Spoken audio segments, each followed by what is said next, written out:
Watch this video with our virtual reality glasses for smartphone.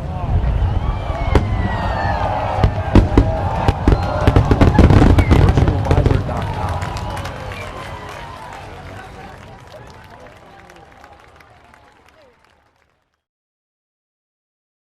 Thank you so much for being here. It's a wonderful, wonderful row of faces. Thank you everyone for showing up. I appreciate it. I'm going to let the ladies introduce themselves. We are, at this point, making up about 8% of the VR, AR industry, and there are lots of great organizations out there that are helping to push for gender parity and diversity and all that good stuff. So I'm going to go down the road, let you guys introduce yourself. I'm going to ask you your name, company, and then an example of a specific project or focus area. My name was supposed to be Louisa Spring, but it's not. So on the picture, I thought I could do an English accent, but I decided against it. I'll start with you, Anarghya, please. Name, company, a little bit about you, and your area of focus. Cool. Hi, everybody. My name is Anarghya. I am an investor at a firm called Maveron. I'm based up in San Francisco. We are a consumer-only venture capital firm, so we invest in consumer tech brands, so really hyper-focused on finding and investing in breakout consumer tech brands. I have been involved in virtual reality for about 2 years now. My first VR experience was AltSpace VR, I think in the April of 2014, and it was just me and my sister sitting at a real table, but in AltSpace VR, throwing boxes at each other. So pretty basic, but it blew my mind. And the idea that I could feel shared presence in there with her was amazing, and I've been kind of hooked ever since. At Maveron, I've done a handful of consumer VR investments. Our main focus is the Series A, but we do a lot of seed investing as well. So my involvement with VR right now is on the investing side and helping build the ecosystem of entrepreneurs, founders, and community, especially around women in VR as well. Hi, I'm Tanna Frederick. I am the CEO of Feral Dog Productions, which produced Defrost, with Ramaclizer directing, and it was a virtual reality, it is a virtual reality narrative series. We went to Sundance with our pilot episode.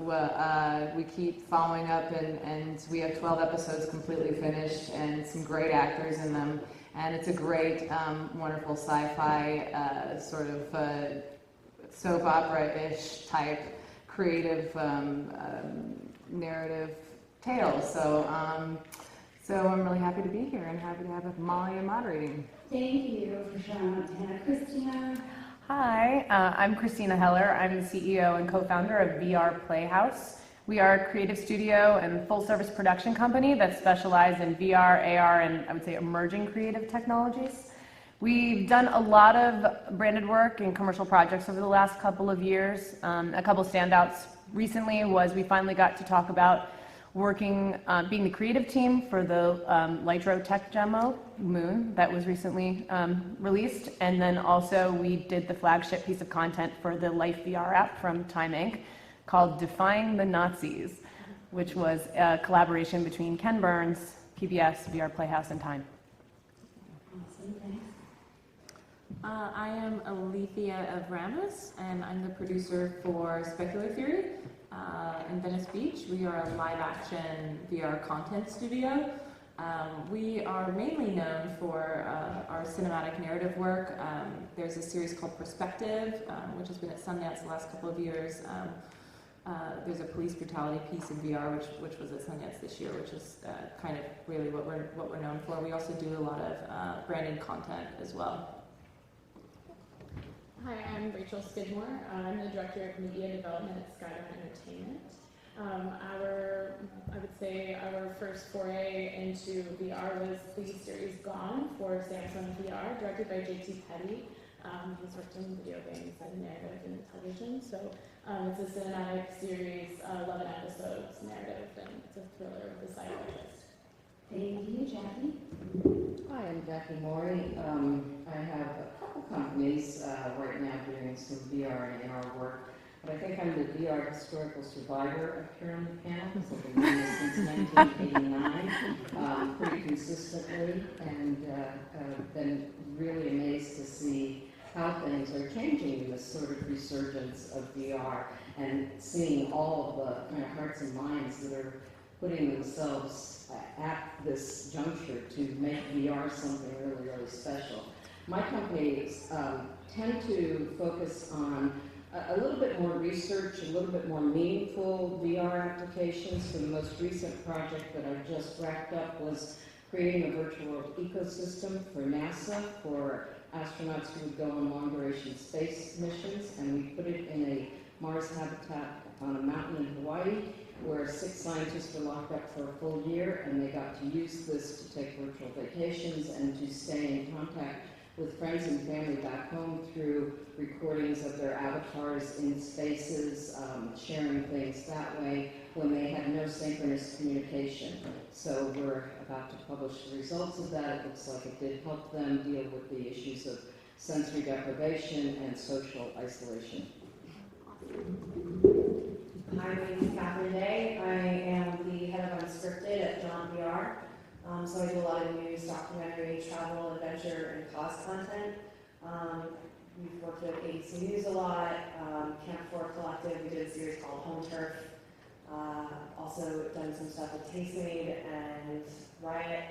And most recently, my favorite piece, I'm really excited for this to come out at the United Nations Climate Conference, a piece of Conservation International called Amazonia. Catherine. So, my name is Morie. I'll be kind of running the questions. Ladies, I think something so great about this row of people in front of me is that we all have kind of different backgrounds and we all have different stories about why we got here.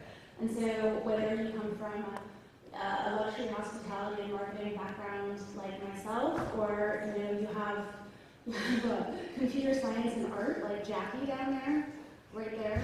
Is it like PhDs probably in both and rocket scientists as well? So I would love to know kind of how you guys got into this space and how you kind of navigated your way to where you are now. And so starting with kind of the VC side of things and the finance side of things, how did you get into that? Yeah, I think how we think about it is that every few years or every half decade, every decade, we're seeing big shifts in computational platforms. And most of you saw that shift in mobile, you saw it in internet, and it went from being, let me invest in an internet company to, well, we invest in tech companies, and they encompass different parts of the internet. And we saw early on that VR was potentially becoming this next computational platform, this next way to see the world, perceive the world, interact, do everything. And we believe strongly that VR will affect every single industry and every single vertical, from the B2B enterprise side, which we don't invest in, but also to the consumer side, where consumers will use VR and AR in a multitude of different ways. I think as we continue to dive deep into the industry, we spend a lot of time thinking about what that experience will look like. Will we use VR to talk to each other? Will we use it to watch movies? Will we use it to learn? I think all of those things are amazing possibilities. But as investors, we're always thinking about what are the experiences and what is the optimal hardware that will drive that consumer adoption, and what does that look like 5, 10 years out, and how do we find the right founders to build that? Awesome. Tanna, as an actress, kind of embracing this interesting medium of narrative and theater and acting, you kind of own things in a different way. How did you get to here? Well, Randall and I have wanted to work together for a long time, and he so he presented me. I think I first saw the experience, which was Tuscan Garden, and I saw Claude Lelouch do it, and he was like, his mind was blown. He was like, "Mon Dieu!" And that was up at Randall's house, and then Randall came up with a script that he had written in 1968 at USC. And said, "Look, I want to do this project with you." And I ended up being somebody who's in independent theater and in theater and independent films. I was very terrified at first by the possible consequences of the isolationism, and it just pretty much scared the crap out of me, the idea of locking yourself up and what this medium would do as far as storytelling was concerned.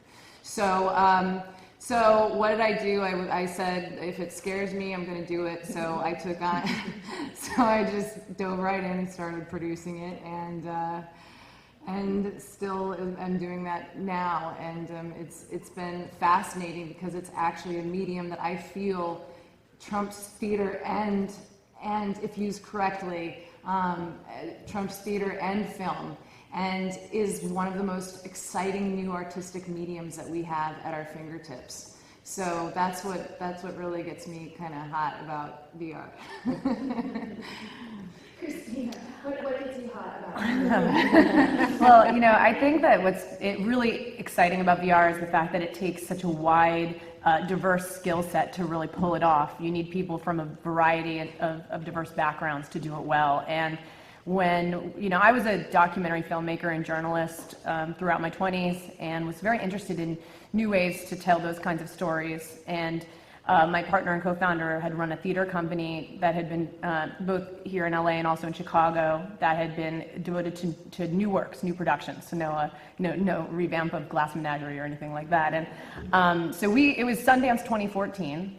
Shout out to New Frontiers, where we first tried the DK1 and got really excited and started learning the tech. And I remember very clearly that summer having I was driving back from Napa and I had this vision.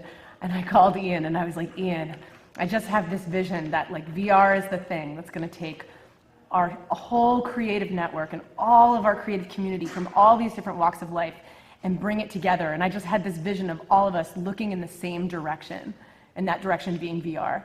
And he was like, all right. And from that point, we really just decided to drop everything we were doing and move fully into the VR space, and we've been going hard at it now for 2 years. Fantastic. Alethea, how about you? Yeah, how did you get into it? I come from a pretty traditional film background. Been doing documentaries for about a decade. I also work in Europe a lot. I'm a dual citizen of Greece, so I have a production company also has been based there and also in London, so I was kind of working back and forth and really focusing on narrative filmmaking. And it was probably about 2 years ago, I had a meeting in LA with a company that was starting to do VR. I had no idea what they were even talking about. I was like, what, the thing from the 90s? Like, what do you mean that VR is what? I mean, it was so weird to me. But I also, in my childhood, I came from a theater background, specifically in the Round.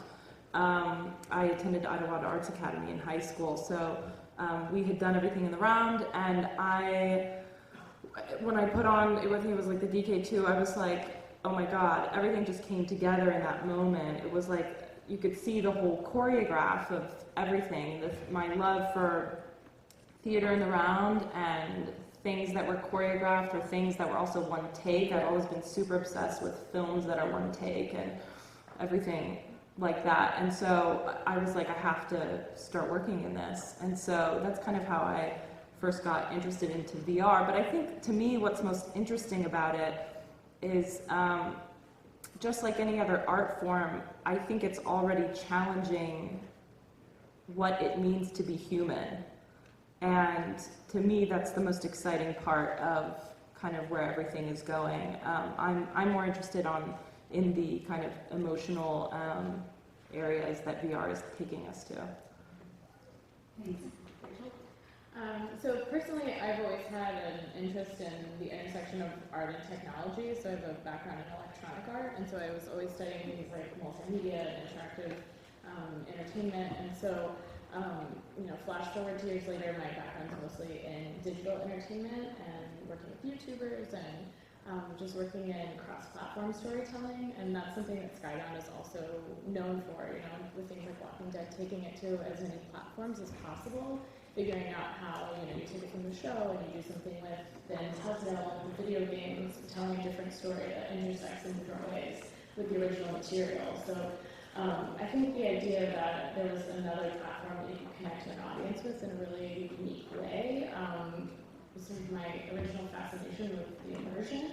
And then the opportunity of Gone really opened my eyes to what was possible, because we took this leap to create content that was, creatively fulfilling and interesting, and also pushing the technology to the limits and brainstorming with our partners on helping to build the app. So it was just kind of like an all-around fantastic experience that got me hooked on what's possible. Thanks, Rachel. And Jacki, it's almost like, how do I ask you how you got into VR? And it's like, Jacki is VR. Here. So how did you create everything? So my path though came from fine art. I mean, I've always been interested in art and science, but I ended up getting my first master's degree in fine art, and I was always trying to make artwork that brought an emotional reaction from the person who interacted with that artwork. And my master's thesis was actually looking at using the Apple II computer and mixing those very pixelated things you could do on the Apple II with photographic people, so that I would multiply print them in the darkroom. And then I started working in 3D, and I started building stuff, and I really also at the same time was making these physical assemblages. And I wanted to make them bigger and bigger, and I started designing them so that they were like rooms. And I couldn't build them because I couldn't store them anywhere. So then I started making them in 3D and showing them as stereo pairs. And then I heard about VR, and I realized that I could build these things and people could actually immerse themselves in them. I tried VR. It was very boring. I really thought it was so boring. There was something there. There was something about where it took you, but where it took you wasn't very interesting. So my goal from that time to the next 10 years was trying to create virtual reality that was emotionally evocative, and getting that emotion in there, getting what it means to be human in the experience that you would be participating in the VR world. So I did a lot of techniques for getting that kind of emotional core to my VR works, and then I went into computer science, so I would know how to really kind of get under the hood and be able to make things. But it was really that looking at the human element, the emotional element, and realizing that this could be so much more, that this was a very powerful, as you all said, new medium, that we could take places that we couldn't take normal media. And that because we are able to put our body and our human self into these experiences. So that's where mine comes from. Awesome. Catherine, you have an interesting background. How you wound up at Jaunt? It's interesting only because it didn't make sense until this whole field was I had about 5 different resumes before virtual reality and augmented reality started becoming a thing. Because I was trying to rectify a few different parts of myself, which was one, I was always creative and artistic and wanted to express myself or help other people express themselves. 2, truth seeker, journalist, conspiracy theorist, all of the above. And then a total tech nerd and just obsessed with whatever, I just remember the first time I logged onto the internet when I was 8 years old, and it was like, I imploded. I was so excited. And so I've worked in nonprofits, I've worked in music videos, documentaries, films, I've been a product manager for app companies, and a ton of different campaigns for the environment and human rights stuff. And then all of a sudden there was a company that was hiring a cause producer for VR. And I asked which resume they wanted, and they said, we'll take all 5. And it was just kind of this moment where I was like, wow, the world that I've been living into is finally here. So it's really exciting because I identify with a lot of everything everyone said. Yeah, amazing. So we talk a lot about maybe what isn't right with diversity, not having enough representation, and I kind of want to talk about maybe something positive, perhaps, of inclusion nowadays compared to whenever, really. And then also maybe another comment, a specific example, perhaps, of an area of opportunity where we can make progress. So as a gay woman, I feel like I have a lot of agency, and I feel like that's been a huge area of progress. And then I also feel like there's a lot of people out there that don't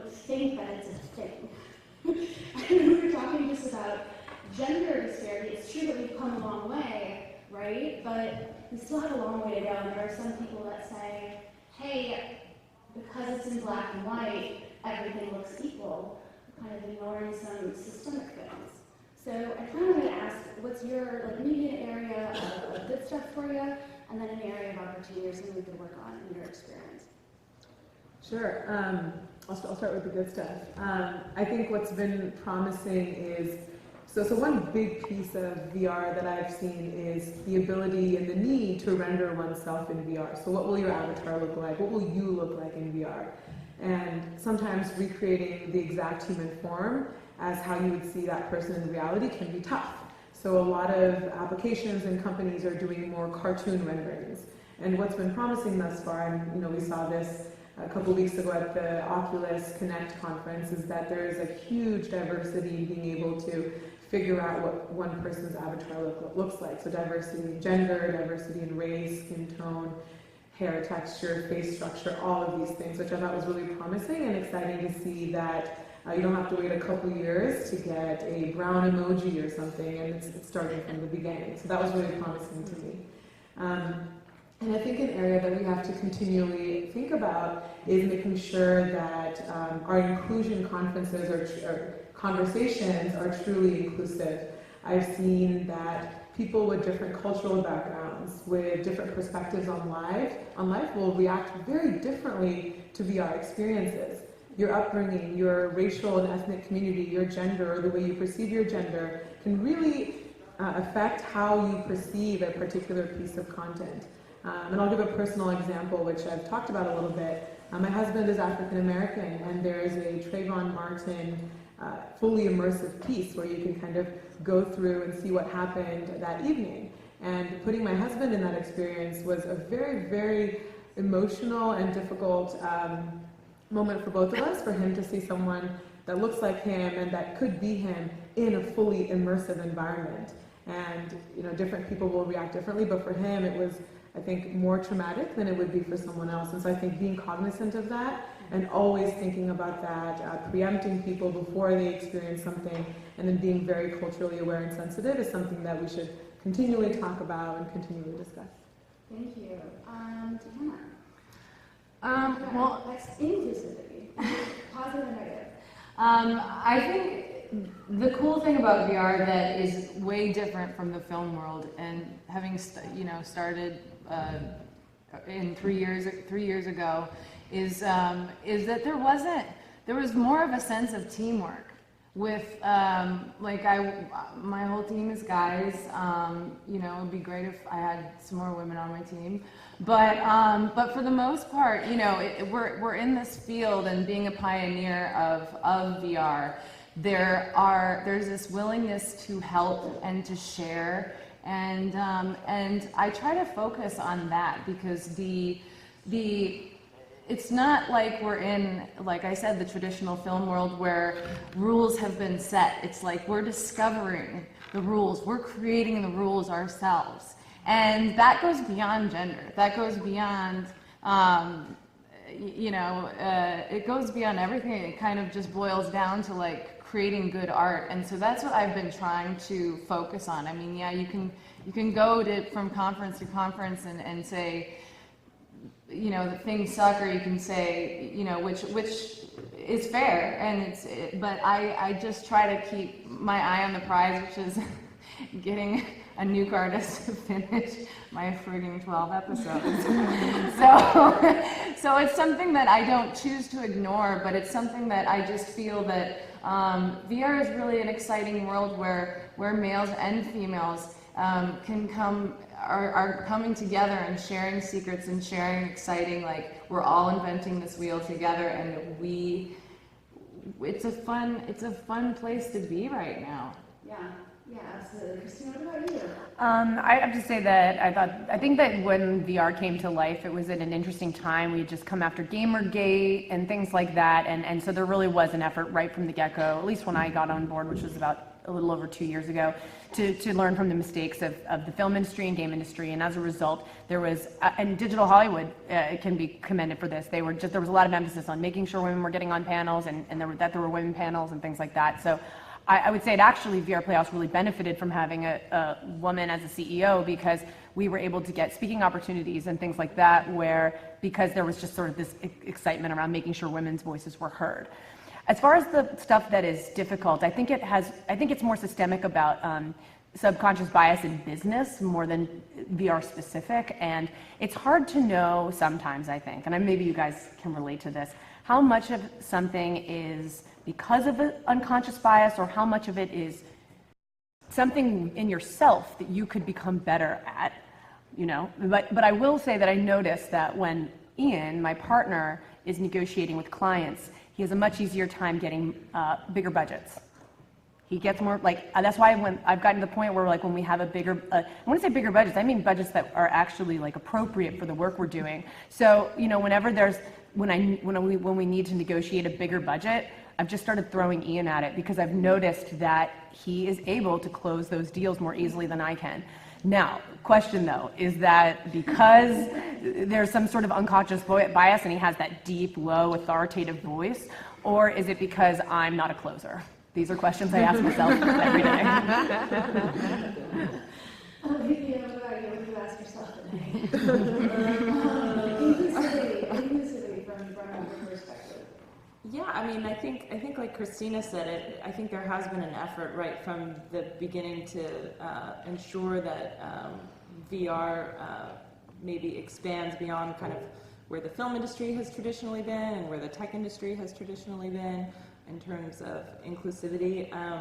I've told this story before, but I met with the CEO of one of the big VR gaming companies recently, and he said, I actually think that this medium is better suited to women creators and directors specifically, he said, which was so nice to hear. I mean, he just kind of brought that up. He's just because of the nature of the work and being able to empathize and being able to create from sort of this other point of view. So yeah, I've always felt like that. There's a long way to go, but I think in general, I think this effort kind of like at the get-go of everything has been really positive. In terms of areas to work on, I mean, this is a personal story, kind of going off of also what you were saying about, is it this or is it that? I mean, yeah, I do notice just sort of a general business symptom of like, okay, I need to talk to the male person there instead of, you know, the woman who's the producer or something, you know, like even though they're not the authority. I don't know, that's such a general sort of, I think, thing that women encounter no matter what industry they're in. Yeah, feeling of kind of like having the... That you're not an authority. Yeah. That you're not an authority. Right, totally. Rachel, what about you? What's been your experience kind of inclusivity? Yeah, I'd say that I echo a lot of the sentiments around the inclusivity of VR. I think it's exciting that everyone's welcome and invited because it's a playground. We're all learning this together. We're all testing new things. And I find that the community is quite inclusive. I don't think I've run into, luckily, too many situations in which I was closed out of conversations about sort of either new technology or testing something. I find that at my company, a lot of times people are still, though, reaching out to the men, to the, and maybe that's just relationships that they have in the technology business or in interactive entertainment, people that have been around longer than I have, but I still find that as people come in to the company, they're sort of reaching out to those men first. Luckily, internally, those people are then coming to me and inviting me into the conversations, inviting me back in to participate, and share my experiences and opinions because, you know, quite frankly, it's sort of a similar situation. Like, I'm a producer out in the field, and so I've tested the cameras, or I've talked with, you know, these developers about how to execute on something. And so I think it's just staying with it. And I just hope that we continue to invite more women in. And I think we do that as women, and I think that we encourage, you know, our male colleagues and others to just to keep an open mind and keep an open door policy. Totally. Jacki, what about you? How have you seen it change? How maybe has it gotten better? Maybe some things that are glaring opportunities? Well, I'm going to say we are at a very big cusp right now. Because what is happening with VR is that we are trying to recapitulate and squeeze it into old media formulas, old media structures, old media hierarchies, old media everything. And we see lots of people from existing media companies that are trying to retool themselves to be VR companies. They're bringing all their baggage with them.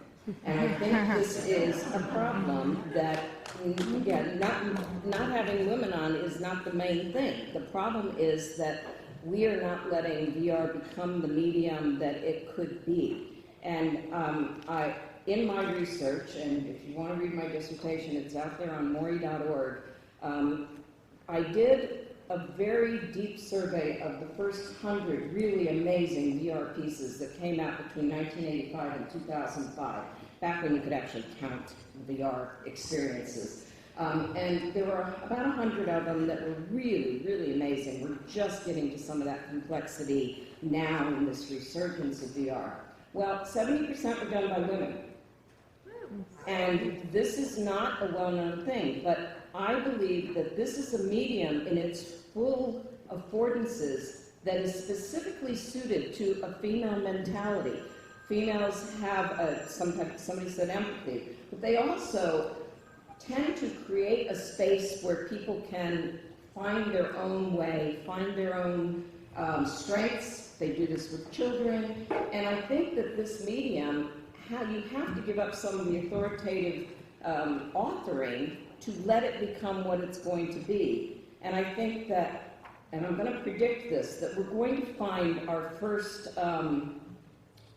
amazing VR director that will be a woman. Our D.W. Griffith of VR will be a woman, because it is a different way of thinking, and right now we're just trying to squeeze it into old mentality. I also want to say there's one other thing I think is pretty bad right now, and that's ageism in VR. So I have not been able to get any funding, being a woman and being older, even though I have 25 years of experience, and I don't understand that, because I can bring so much to the table. I think we need to do more things where we have we have collaboration between people who've done it before and the people who are coming up, and I try to do that to let people come into my life and mentor them in ways that make sense to them. But I think we need more of that. We need to be more open in that realm too.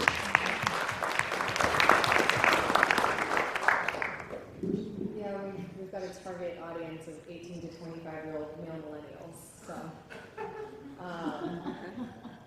I'll take a fifth on the rest of what needs to change over where I work. But in terms of, just in general, I think if you just look at the keynote speakers for this event here, it's all white men. If you look at this panel, it's mostly all white women. Yeah, this is amazing.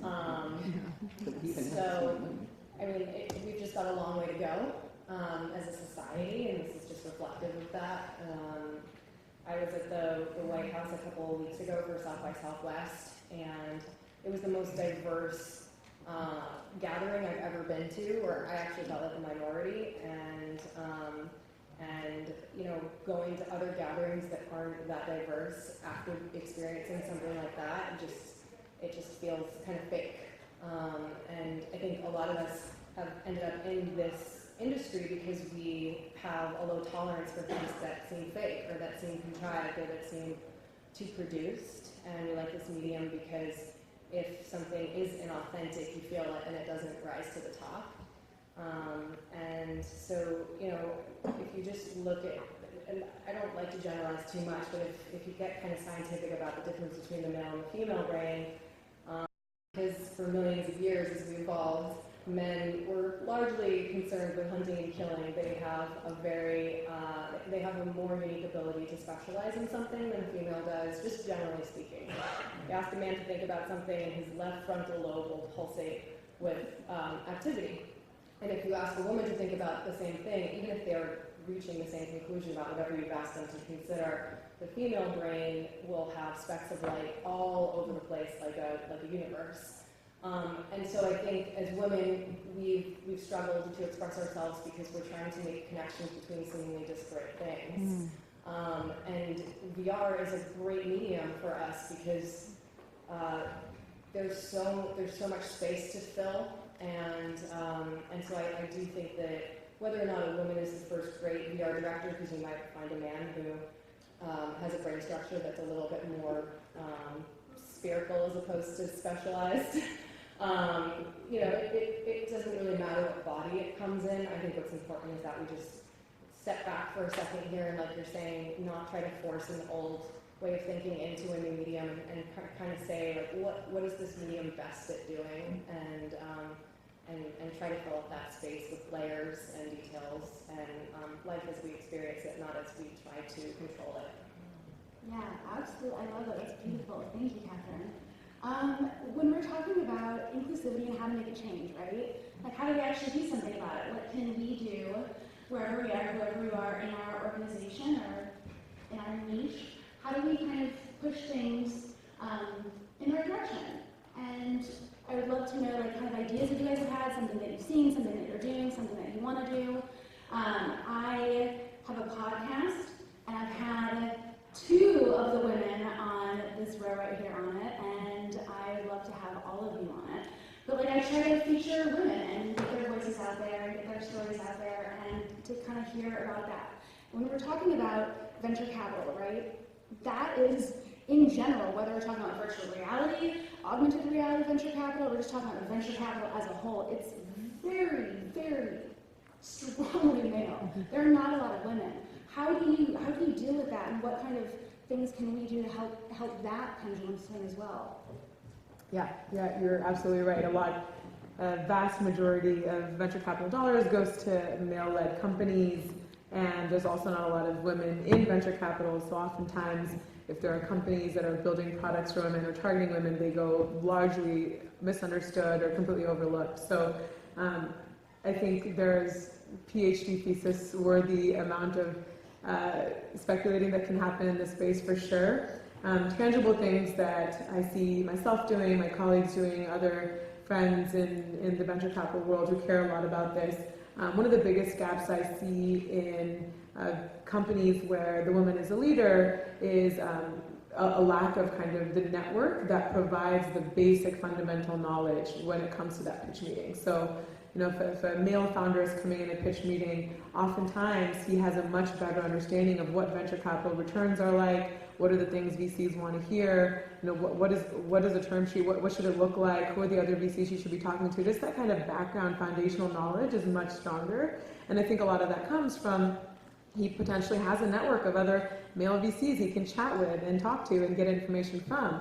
For many of my women friends in tech, I am the only VC they know. And so they'll call me and ask me, but there's only so much of me. I try to do my best to provide that information and insight and try to do it at scale through social media and whatnot. But just having that basic knowledge can make the pitch meeting go so much better. And I think there are just cultural standards that, you know, women are held to, conservatism that women are taught to have versus being more risky. So I think there's just like so many things that come up in that fundraising conversation. And I think the biggest way in which I can help and a lot of my fellow investors can help is in filling that information gap and hopefully doing it at scale. I think another way to help change that is understand that for us as consumer investors, we believe that VR is going to be mass. It is going to affect all of the consumers out there. And if we're just betting on companies that are only targeting men or young men or whatever it may be, we're going to be missing out on big billion-dollar opportunities. So we can even, you know, connect it to a lucrative pathway, and that we should be looking at companies that are targeting all types of people, all ages. Well, first of all, I would start off with having a male panel talk about how awesome women are in VR at every conference. Again, I don't know that it's a difficult question, because I think sometimes in panels such as this, where you isolate women and we talk about you can be walking a very thin line, a razor's edge here, because on one hand we have all of these brilliant women sitting at this table who I would prefer to hear their experiences in VR and what brilliant things they're doing, but at the same time we're sitting here talking about the discrepancies between male and female power structures within VR. And I don't know sometimes, honestly, how helpful these panels are in because there's no panels out there that are men talking about how they feel disgruntled with not being seen. And so sometimes it's just like, well, yes, I understand, but the proof is in the pudding. And the fact that all these women are up here is because they've done something that is they have amazing product and amazing outcomes, and they're highly intelligent. And so I have to say, I think sometimes, I don't want to say the elimination of specific, pointing out specific gender discrepancies, but just focusing on the product and what women are creating and what men are creating and what we all are creating together. And that may sound... Yes, it's almost like fundamentally you wish that there wasn't a need for a women's panel in general. Yeah, and I think that's a decision that we need to focus on too as women. Do we want the focus to be on the discrepancies, or do we want to be touting our work and what we've been doing? Right. Christina, over at VR Playhouse, what do you guys think? Well, I have one tip that I think could be helpful, which is whatever your sort of automatic bias is, flip it. So if you meet somebody and you think, oh, I think they look old, you should flip it. Oh, that's a good thing. If you see somebody who's of a different race or from a different socioeconomic class and they're interested in VR, instead of thinking, I don't know, think, oh, that's a good thing. I think that, I think if you just do that over and over, you'll find yourself, or, oh, they've never worked in VR before. They've had 30 years in healthcare. Oh, that could be a good thing. So, I think that would be one way to start, and just kind of noticing that and trying to bring in people that are from all different walks of life, all different socioeconomic classes, different countries, and different backgrounds. In fact, we just did this thing at Esalen, I recognize some faces here, and what was cool about that event was just how many people there came from different backgrounds who had worked in fields other than entertainment or media, and it was interesting to hear their perspective on how VR could influence things, and they also have access to then a broad network of people outside the ones you're usually kind of swimming with. Yes, I think, surrounding ourselves with as many different perspectives as possible, and reminding ourselves at the end of the day we're just a bunch of meat sacks running around, right? Yeah, meat sacks. Alethea, what about you? And how do we change that? How do we get more diversity, more inclusion? Well, I think just at our company, we just try and start from the ground up.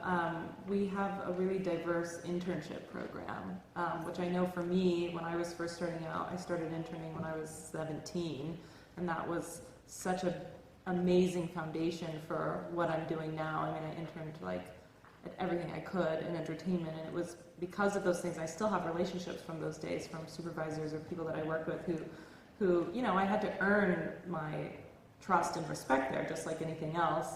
But I think the fact that I was given those opportunities actually took me a long way. So I've tried to remember that, and we try and hire, or I specifically try and look for female interns, and the ones that we've had so far have been so kick-ass and amazing. We actually just hired one of them. So I think just starting at that base level at the hiring process, I think is really key to building, having more female presence. Yes, Rachel. I guess all I can really speak about is a little of my own experience in which I've learned just to speak up. And I say that because sometimes I definitely wish I could forget in a room that I might be the only woman sitting at the table. It's like you wish in those moments you could just forget about it, stop thinking about it. And I think that there's a tendency to it can be either a person who's more experienced, or you just feel diminished a little bit in the situation, that oh, never mind, things are moving so fast, I don't need to give my opinion, it's all fine, everything's taken care of. But I think we should lead by example and say, no, I'm going to take the time to speak up about how, this piece of creative makes me feel, or, a suggestion I might have in terms of how things are going to work in production or logistically, to be an example for other people that might be coming up that are marginalized, either, someone some younger women in my company, basically making sure to ask their opinions and get their feedback on things that maybe no one else is asking them. Thank you. Jackie? I think these are really great suggestions, and I love the idea of all of them. The speaking up is good, but having someone there to listen or to elicit those conversations from the person who might not be as aggressive or as assertive in putting out their opinions. And it's. I used to have this seminar that I ran, and I always invited my secretary to it. Because you know what? She had some of the best insights. She'd go, well, what about this? And I'd go, you know, that's just so practical. None of us have ever thought of it. So bringing those voices in and then asking their opinions so that they feel empowered to give those ideas, which may be the exact idea you need because you haven't tapped into that particular demographic or thought process. So definitely bringing in interns from diverse ways. I think that's another really good thing for all companies to be doing.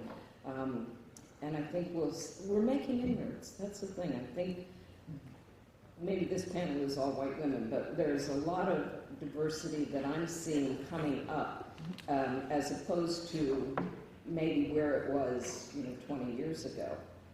It was amazing to me that 25 years ago, it was very male-dominated, and yet these very creative pieces came out of the minds of women, even though the tables were not nearly as open as they are now. So I like that we're making inroads, and I think all these ideas can help us make even more inroads, and I look forward to this diversity happening on a scale that we might not have seen in other media. Well, thank you for doing what you've done to push that forward. Catherine, how do we continue to push that forward? I think more women in position of financing is a huge thing. I wanted to be a director when I was younger, and I had an EP say to me, well, why would you want to be a director if the EP with the purse strings gets to tell the director what to do? And I had a total shift in perspective at that point. I was wondering, should I have gone to business school instead of film school? So I think, if there are creatives out there who have an inclination that maybe they want to be on the business side, that should be encouraged. I think that, a lot of people that we don't think are creative are incredibly creative. I mean, for one, I've gotten super spoiled working with engineers for the last 5 years. Everybody thinks that it's like this huge meeting of two opposite worlds, and engineers and creatives get together, and to me it's the same exact thing. I mean, engineers are incredibly creative, and creatives are engineers in their own right. They're architecting a concept, and so I just think this idea of creativity being something that gets put in a corner, and somebody identifying as a creative is kind of bullshit. Like, everybody's creative. And so I think, young women and people who just really feel artistic should be encouraged to get a full education when it comes to financial and, economic, and it's just, in creating workshops where women are invited to do things like learning Unity or Nuke or Unreal Engine. I mean, those are all things that feel kind of weird and scary to women. But I think, just in general, trying to create at the ground level things like internships and programs.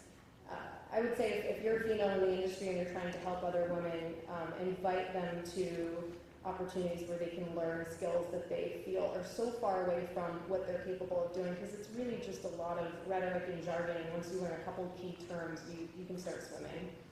Yeah, I found working close with people from different backgrounds and cross platforms and all that, it's like sometimes they ask the best questions because they don't know that it's not possible. They haven't learned the rules that, we do it this way, we don't do it that way. And so they ask those questions that everyone else has already formed. Nope, that's not how we kind of do it. So I think the way that all of us kind of got into VR and why we're here, we all kind of have maybe one fundamental thing, what do you really want to see come alive in VR? Where are we going?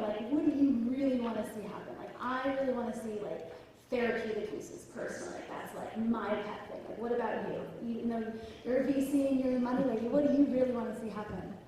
Yeah, I think that so many people use multiple screens when they work, so they'll use 2 or 3, and they'll see an incredible increase in productivity. In addition to having 2 screens, sometimes you'll have a piece of paper, you'll have your phone. There's just multiple tools that people use on a daily basis. And people use different tricks for memory, like I put my keys by the mail, and therefore I know I have to take that mail out, whatever it is. And I think because VR is fully immersive, there's incredible opportunity to build these productivity systems, these work environments that are fundamentally very different from what we have today. And as we continue to grow more and more mobile, people are moving around, people are really transient, I think a headset can very quickly and easily create this amazing work environment where people feel more productive, they feel like they can have better memory tools because you can do whatever you want. You can say, I put that penguin by the beach ball and therefore I know I have to walk the dog, whatever it is. So I think there's just an amazing way to create these environments for yourself and to find a place that makes you truly productive and happy in whatever you're working on. Awesome. Tanna, what about you? I look forward to seeing the first films starting to come out in VR and a continuation of emerging narrative filmmakers who are not just using the tech for the tech, but using the artistic material to justify the tech, where it's not superfluous. And I think that's going to be a really, really exciting world once, for our 12 episodes, kids now can stay immersed in a headset for an hour and a half. And so I think there's a call to artists here to be making really good films. And I look forward to seeing and encouraging and helping other people with their ideas as far as VR and film. Yes. Christina, what do you want to say about it? I kind of 2 areas. One we were talking about, which is VR for better living. The idea that that experiencing things inside of virtual reality will enhance your actual life and make your actual life better. So maybe that's engaging in safe simulated environments, playing with ideas of gender or social interaction that can then empower you to try them in your real life. We were talking about how huge it would be for somebody in a country that's extremely restrictive about homosexuality to be able to play with gender identity in a safe environment where they couldn't get in trouble, and then how that could be very revolutionary. So I'm excited about, like I said, beautiful, transcendent, exciting VR experiences that enhance our actual reality, don't just create an escape. I'm also really excited about the idea of taking the World Wide Web, which right now to me looks very flat, and making it look more like the real world, which is 3-dimensional and explorable. And I think we're starting to see that the very beginnings of web VR, but I think as that develops, imagine exploring the World Wide Web, but with your hands and feet and in physical environments. So that gets me excited. Yes. Alethea, what about you? I think I'm most excited to see just how the language of VR is going to play out and seeing how it's going to play out. I mean, I still think we're still like in the really early days, like the early days of film, where they would put a camera down in front of a theater stage and they would just film the play. You know, that's kind of where I feel like VR is kind of like still kind of in that stage. I mean, what are the tools that are going to be like the close-up of VR? What's going to be like these editing techniques? I mean, our editor showed me something the other day. He found a really cool like VR transition, and we were like, oh my gosh, that's awesome. You know, it's like the language is being written. So I'm really interested to see, just from a creative standpoint and like a narrative standpoint, like how is all of that going to play out, like technically. Awesome. Rachel? Oh my gosh, everything. Everything's exciting. I think the use of mixed, MR for educational purposes is really, really exciting. I think we don't even know, we haven't even scratched the surface, and I think it's going to be incredible where we can take that and who we can educate. And I love the idea of providing experiences, whether those are, we've already seen a lot of like travelogue type experiences, but even more so, the idea of giving people who might be, they're either in the hospital or they're bedridden or they're, homebound, giving them an opportunity to live a better life is really cool. that'll be exciting. Jacki? Well, I agree with all of these things, but I'm going to make a call for what I'm going to call high art in VR. Because just as film started with that camera being put in front of a theater stage, and we now have films that are just so amazing, and they are pure art. We can get that in VR, but I don't believe that in this rush to the bottom line, anybody's working on what I call these sort of experiential, immersive, embodied art forms. And until we get some people doing that, it's going to be, we're not going to see the full potential. The language is being written, but you need people to go really out on a limb and try things, and we always call that art. When it's experimental, we call it art, and then some of the things rise to the top. I want the Mona Lisa of VR. Heather, I'm asking you to wrap it up to finals, and we're going to go down really quickly, and everyone's going to state who they are and then where we can find you, right? So Catherine, and then we'll go around. Yeah, I agree with everything. I would piggyback on the high art by saying, and high music as well, or sonic. Well, it's all sensory. Yeah, It's all sensory. All sensors. Really excited about room scale and 6 degrees of freedom, and I guess piggybacking on what Christina said, it's largely been a B2B industry and a B2C industry, but moving into this C2C realm with all the new tools and softwares and hardwares that are coming out for consumers to be able to connect virtually is really exciting. And then lastly, live VR is, I think, going to be one of the most exciting applications for the medium as well, being able to transport people either virtually or holographically is going to be incredible. Yes, awesome. Malia Crooks, you can find me on Twitter @Malia. I'm Director of Brand Development for VR Scout. Anarghya Vardhana, you can also find me on Twitter, which will lead you to my Snapchat and other channels. My name is spelled Anarghya. If you look me up on the Maveron website, you can find me there as well. Tanna Frederick, and you should go to defrostvr.com and check it out. Christina Heller @VR Playhouse. Alethea, Alethea @speculartheory.com, and if you want to check out our work, we just launched an app recently. It's on the Gear VR store. Rachel Skidmore. You can find everything we're doing at Skybound or skybound.com, and then I'm at I am Rachel Hoop. Wow, I think I'm everywhere, but you can see some of the work at alltheseworldsllc.com and some of my personal art stuff at Morie.org. It's actually my last day at Jaunt, so I would say go to LinkedIn for the next 24 hours.